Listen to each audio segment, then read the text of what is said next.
আগামীকাল যারা এন্ট্রি নিতে চানই তাদের জন্য আমি আজকে একটা এন্ট্রি পয়েন্ট আপনার সবাইকে স্বাগত জানিয়ে শুরু করতেছি আজকের মার্কেট ভিডিওতে। তো আমরা আজকে মার্কেট আপডেট ভিডিও সর্বপ্রথম যে জিনিসটা নিয়ে আলোচনা করব সেটা হচ্ছে ওয়াল স্ট্রিট মানি, অর্থাৎ ওয়াল স্ট্রিট ট্রেডাররা বিটকয়েনের কোন দিকে পজিশন নিচ্ছে এবং বিটকয়েনে তারা কি পরিমাণ ইনভেস্ট করতেছে সেটা দেখব।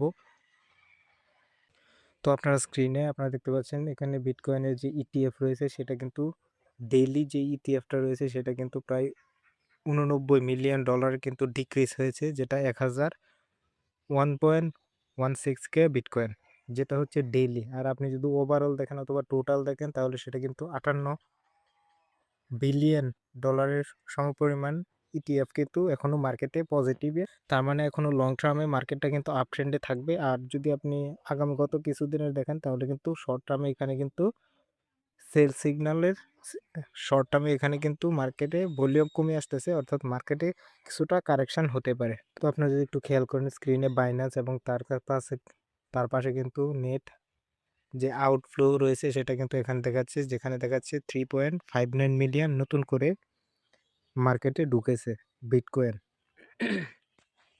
তো সাধারণত মার্কেটে যখন ট্রেডাররা প্যানিকে থাকে তখন কিন্তু বিটকয়েন এক্সচেঞ্জে নিয়ে আসে, যেটাকে আমরা বলি ইনফ্লো। অর্থাৎ এখানে যখনই আপনার মার্কেটে বিটকয়েন আসে তখনই কিন্তু মার্কেট এখান থেকে ডাম্প করে। কমপক্ষে শর্ট টার্ম একটা কারেকশন আপনারা দেখতে পাবেন আগামী কিছুদিন। আমরা যদি ফিয়ার অ্যান্ড গ্রেড ইন্ডেক্সের দিকে তাকাই তাহলে সেটা কিন্তু 42 দেখাচ্ছে, অর্থাৎ সেটা প্রায় নর্মালাইজ অবস্থায় কিন্তু রয়েছে। তার মানে এখন মার্কেটে যুদ্ধের খুব একটা প্রভাব পড়তেছে না, কারণ মানুষ একটা বিষয়ে অভ্যস্ত হয়ে গেলে সেটা নিয়ে আর খুব একটা চিন্তিত হয় না। তো মার্কেটে যেহেতু যুদ্ধটা লং টার্ম চলতেছে, তো সেই জন্য এখন আর এই ইন্ডেক্সটা কিন্তু ফিয়ারে যাচ্ছে না, এটা আস্তে আস্তে নর্মাল হয়ে যাচ্ছে। ফিয়ার অ্যান্ড গ্রেড ইন্ডেক্সের মাধ্যমে আপনি দেখতে পাচ্ছেন। তো আমরা এখন চলে যাবো চার্টে।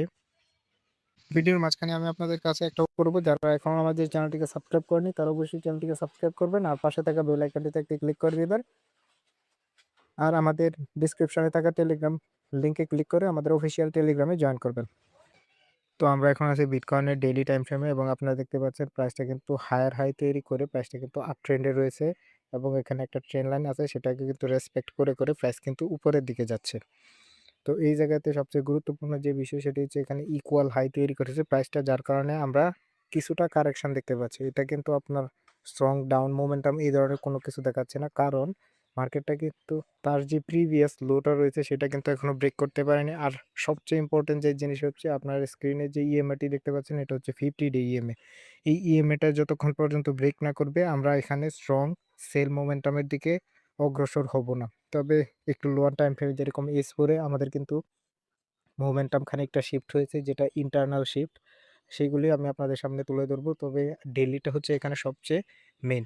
যতক্ষণ পর্যন্ত না এই প্রিভিয়াস যে লোটা রয়েছে এই লোটা যতক্ষণ ব্রেক না করতেছে ততক্ষণ আমরা কিন্তু সেল সাইডে এগ্রেসিভ হব না। কমপক্ষে বড় বিগার যেই আমাদের যে ন্যারেটিভটা থাকবে সেটা কিন্তু এখনো বুলিশ, কারণ এখনো প্রাইসটা কিন্তু তার লোয়ার লো ব্রেক করতে পারেনি। এখানে প্রচুর পরিমাণে কিন্তু স্টপ লস এখনো ইনটেক আছে, যার কারণে আবার এখানে কিন্তু একটা 50 ডে ইএমএও রয়েছে, সেখান থেকে প্রাইসটা কিন্তু আবার আপসাইডের দিকে যেতে পারে, যেটা যার কারণে আমরা সবচেয়ে বেশি লসের সম্মুখীন হব। তবে আমরা অন্যান্য ইউটিউবাররা আমি ইউটিউবে দেখলাম সকলেই বলতেছে সেল শুরু হয়ে গেল। আপনারা এখনই প্যানিকে যাবেন না, যতক্ষণ পর্যন্ত না আপনি নিজের চার্টে কোনো কিছু দেখতেছেন ততক্ষণ পর্যন্ত কাউকেই বিশ্বাস করবেন না। তো আমরা এখন চলে যাব একটু লোয়ার টাইম ফ্রেমে S4-এ। তো আমরা এখন আছি এখানে S4-এ। আমি গত ভিডিওতে আপনাদেরকে দেখিয়েছিলাম প্রাইসটা কিন্তু ইকুয়াল হাই তৈরি করেছে, যার কারণে একটু মোমেন্টাম কিন্তু আপনার ডাউন দিকে রয়েছে। প্রাইসটা কিন্তু তার যে প্রিভিয়াস যে লোটা রয়েছে সেটা কিন্তু ব্রেক করেছে এবং সেখানে কিন্তু বেশ পরিমাণে সাপোর্ট নিতেছে। আমাদের গত এন্ট্রিটা ছিল এই ফেয়ার ভ্যালু গ্যাপটাতে, যেটা আমাদের স্টপ লস হিট করেছে। মার্কেটে স্টপ লস হিট করবেই। আর আমাদের এখন আগামী কিছুদিনের আপডেট কোন দিকে থাকবে সেটা যদি আমি আপনাদেরকে একটু বলি। প্রাইসটা কিন্তু এখনো তার যে স্ট্রং যে লোটা রয়েছে সেটা কিন্তু এখনো সে ব্রেক করতে পারেনি। এর নিচে কিন্তু আরো বড় একটা স্ট্রং জোন রয়েছে, সেটাও এখনো প্রাইস ব্রেক করতে পারেনি, যার কারণে মার্কেটে এখনো মোমেন্টাম ইনটেক রয়েছে। আর মার্কেট মোমেন্টাম ততক্ষণ পর্যন্ত ইনটেক থাকবে যতক্ষণ পর্যন্ত না এখানে নতুন একটা হাই ক্রিয়েট করে নিচে লোয়ার লো ক্রিয়েট করতেছে, ততক্ষণ পর্যন্ত আমরা মার্কেটে বুলিশ থাকবো। তো আপনারা যদি একটু আমরা যদি চারটা জুম করার পর আপনি যদি একটু খেয়াল করেন প্রাইসটা কিন্তু 50 ডে ইএমএ কে ব্রেক করেছে, কিন্তু তার মেজর যে জোনটা রয়েছে সেটা কিন্তু এখনো ব্রেক করতে পারেনি, যার কারণে এখনো আমরা স্ট্রংলি সেল নেব না। আর আমাদের ডেইলি প্রাইসটা তো দেখালাম। যতক্ষণ পর্যন্ত তো আমাদের এই সবচেয়ে বড় লোটা ব্রেক না করতেছে ততক্ষণ পর্যন্ত আমরা এখানে কোনো সেল সাইডে এন্ট্রি নিব না। আমরা মার্কেটে অপেক্ষা করব। কারণ সেল সাইডে যারা এন্ট্রি নিবে আপনার স্টপ লস হিট করবে। তো আগামীকাল যারা এন্ট্রি নিতে চানই তাদের জন্য আমি আজকে একটা এন্ট্রি পয়েন্ট আপনাদেরকে দেখাবো। এই চার্টে এন্ট্রি নিতে চান তারা এই যে এখানে কিন্তু এটা রেজিস্ট্যান্স হিসেবে ছিল। এখানে সাপোর্ট হিসেবে কাজ করতেছিল। কিন্তু এটা কিন্তু এই জায়গাতে ব্রেক করেছে।